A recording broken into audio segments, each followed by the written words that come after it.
अस्सलामुअलैकुम दोस्तों, आज मैं आपके लिए ब्रेड से एक बहुत ही मज़ेदार सा मीठा बनाने की रेसिपी लाई हूँ जिसको बनाने में 10 मिनट लगते हैं।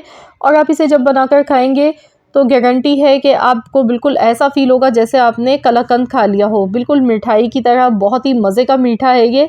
तो सर्दियों का तो ख़ास स्पेशल मीठा है, ज़रूर इस तरह से बनाकर देखिएगा। तो यहाँ पर इसको बनाने के लिए ब्रेड के पीस लिए हैं जो कि तकरीबन हमारे पास 7 से 8 स्लाइस हैं। और इस तरह से इसे तोड़ कर लेंगे। इसकी जो कॉर्नर्स हैं वो भी हमें चाहिए, इनको हमने ज़ाया नहीं करना है। तो यहाँ देखिए इस तरह से ब्रेड को मैंने ले लिया है और इस तरह से छोटे पीसेस में से तोड़ कर ले लिया है। और 1-2 दिन अगर पुरानी ब्रेड आपके पास बची हुई रखी है तो वो भी आप इस रेसिपी में इस्तेमाल कर सकते हैं। तो चलिए बनाना शुरू करते हैं। इसके लिए कढ़ाई में सबसे पहले आधा कप मैंने घी ले लिया है और इस मीठे को घी में बनाया जाता है। घी में इसका फ्लेवर बहुत अच्छा आता है। मैंने देसी घी लिया है। अगर आपके पास देसी घी नहीं है तो आप नॉर्मल घी जो भी इस्तेमाल करते हैं वही ले लीजिएगा।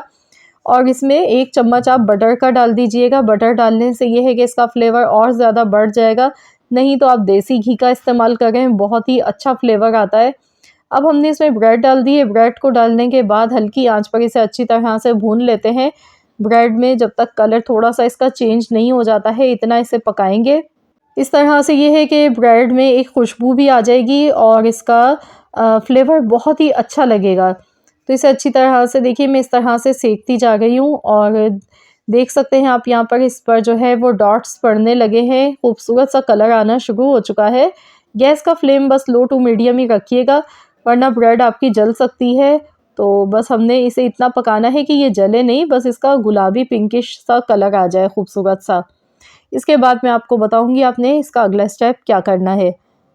तो यहाँ देखिए इसको भूनते हुए तकरीबन 5 मिनट हो गए हैं और आप देख सकते हैं ब्रेड का कलर काफ़ी हद तक चेंज हो चुका है और बहुत ही ज़बरदस्त सी खुशबू आने लगी है इसमें से। बहुत ही बेहतरीन सी खुशबू आ रही है इस वक्त इसमें से। तो इसी तरह से आपने इतना ही ब्रेड को फ्राई करना है। और अब हम इसके बाद इसमें दूध शामिल कर देंगे।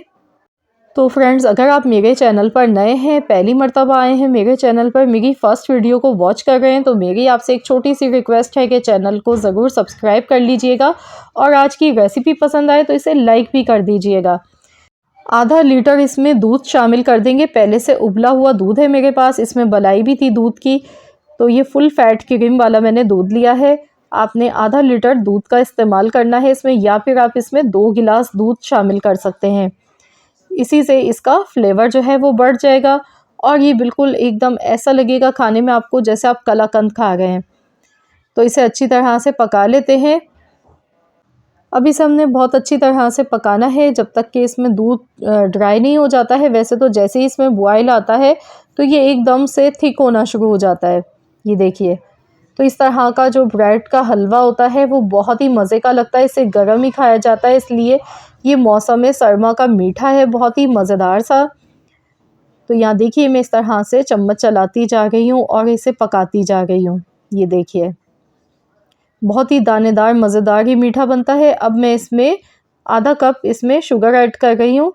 आप चाहें तो यहाँ पे शुगर की जगह पे गुड़ का भी इस्तेमाल कर सकते हैं। पिसी हुई सब्ज़ी इलायची का पाउडर डाल देंगे आधा चम्मच, जो कि इसके फ्लेवर को बढ़ाएगा। तो आप यहाँ पर चीनी की जगह पर गुड़ का भी इस्तेमाल कर सकते हैं क्योंकि सर्दियों का मीठा है और गुड़ इसमें बहुत अच्छा लगता है। अदरवाइज़ अगर गुड़ नहीं है तो फिर आप इसी तरह से चीनी डालकर भी इस मीठे को आसानी से बना सकते हैं। तो यहाँ देखिए मैं इसे अच्छी तरह से पका गई हूँ। चीनी डालते के साथ ही चीनी जो है वो अपना पानी छोड़ देती है, तो फिर उसको ड्राई करने में थोड़ा सा टाइम लग जाता है। तो मैं इसी तरह से इसे मज़ीद चम्मच चलाते हुए लो टू मीडियम फ्लेम पर पकाती जा रही हूँ। बस हमने इसे इतना पकाना है कि इसमें जो घी हमने डाला था वो अलग से सेपरेट हो जाए, घी साइडों से अलग से दिखने लगे। जितनी अच्छी भुनाई होगी इसकी उतना ही मज़े का बनेगा। साथ में कुछ ड्राई फ्रूट्स हैं, काजू, पिस्ता, बादाम, ये सारे इसमें डाल देंगे। ड्राई फ्रूट्स में ये है कि आप ये सब ऑप्शनल हैं, जो भी आपके पास अवेलेबल हो, आपके घर पर इजीली आपको मिल जाए, वही आप इसमें ऐड कर सकते हैं। तो ये देखिए बस इस तरह से मैं इसे पकाती जा रही हूँ। अभी इसमें से देखिए घी नज़र नहीं आ रहा है साइडों पे, किनारियों पे। तो बस इतनी देर पकाएंगे जब तक कि इसमें से घी अलहदा नहीं हो जाता है। तो ये देखिए इसने पैन को तो छोड़ दिया है। ये देखिए आसानी से स्पैचुला से देखिए इसे हम हिला गए और इसने पैन को बिल्कुल छोड़ दिया है। यहाँ देखिए अब इसमें साइडों पे हल्का हल्का सा घी नज़र आना शुरू हो चुका है। इसका मतलब है कि ये हलवा हमारा तैयार होने की तरफ आ चुका है। तो बस 1 से 2 मिनट तक मज़ीद पका लेते हैं। अब हम इसे डिश आउट कर लेते हैं। तो यहाँ देखिए इसे हम सर्व कर लेंगे और देखिए दिखने में कितना ज़बरदस्त ये मज़ेदार सा लग रहा है, एकदम गुलाबी मज़ेदार सा बना है।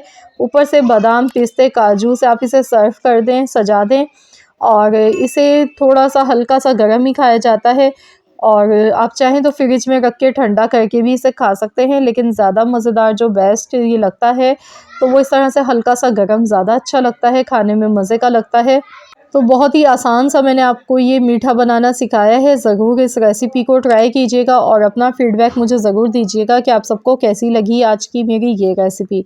आई होप कि आप सबको ये रेसिपी ज़रूर पसंद आई होगी। रेसिपी अच्छी लगी है तो वीडियो को लाइक कर दीजिएगा। चैनल पर नए हैं तो चैनल को सब्सक्राइब कर लें। मिलते हैं इंशाअल्लाह ताला नेक्स्ट रेसिपी के साथ। तो जब तक के लिए अल्लाह हाफ़िज़।